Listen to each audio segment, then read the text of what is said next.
уважаеми гости, започва откриването на републикански турнир по художествена гимнастика Златен обруч. Официални гости на турнира са госпожа Мария Чиприянова, заслужил треньор по художествена гимнастика, почетен гражданин на град Варна, председател на клуба, организатор на този турнир, спортен клуб ЧАР ДКС Варна.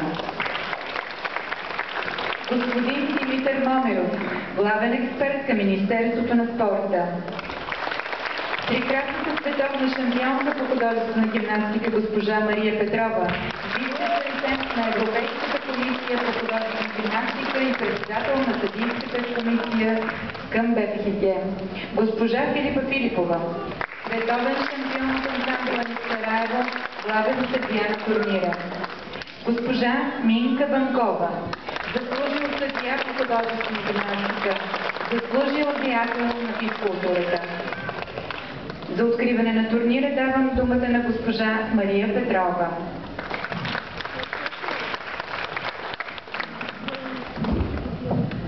Добър ден на всички.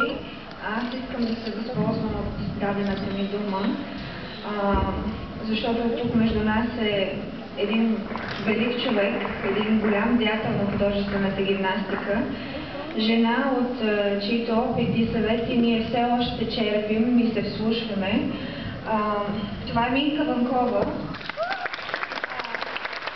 Знам, че не е учтиво да се обявява възрастта на една жена, но за мен е чест и съм искрено щастлива да седа до една юбилярка, която прави 80 години тази година.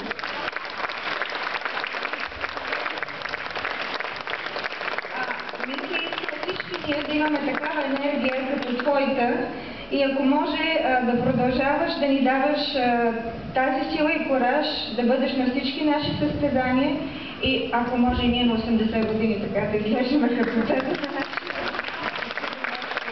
Това ми знава чест от всички мои колеги към теб.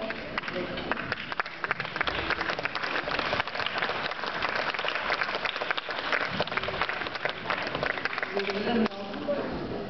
Ровната съм от вниманието, което ми се оказва.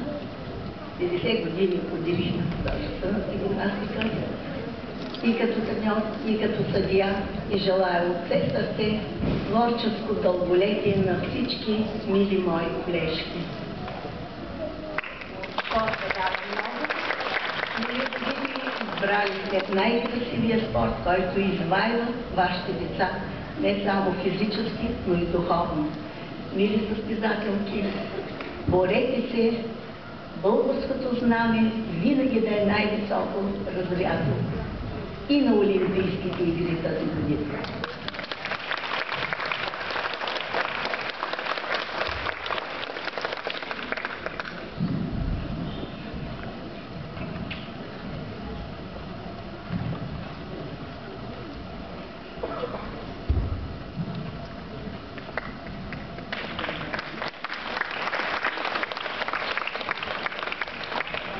Година Варна е домакин на турнира Златен обруч. Както каза днес Филипа, това е един от най-интересните турнири в художествената гимнастика, тъй като освен гимнастика ние ще видим и танци. Не знам дали знаете, но това е солта и пипера на нашия спорт и без танците, без това, което учи танца децата да бъдат артистични, да усещат музиката, да бъдат с ритъм, без него ние не можем.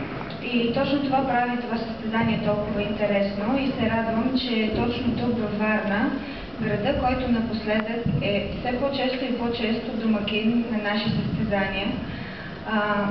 Благодаря на клуб ЧАР за прекрасната организация, за това, че винаги ни приемат с отворено сърце, с топлота.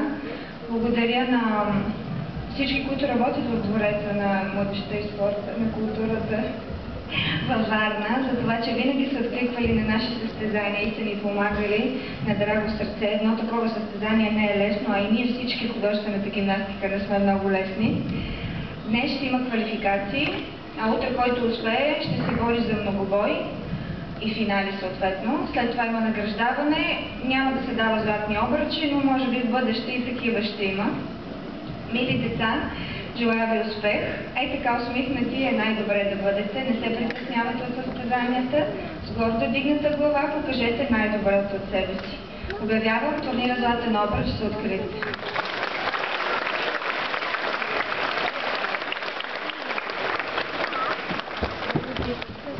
Взимам водичката. Искаш ли водичка? Искаш ли водичка? Ще да водичка. Искаш ли?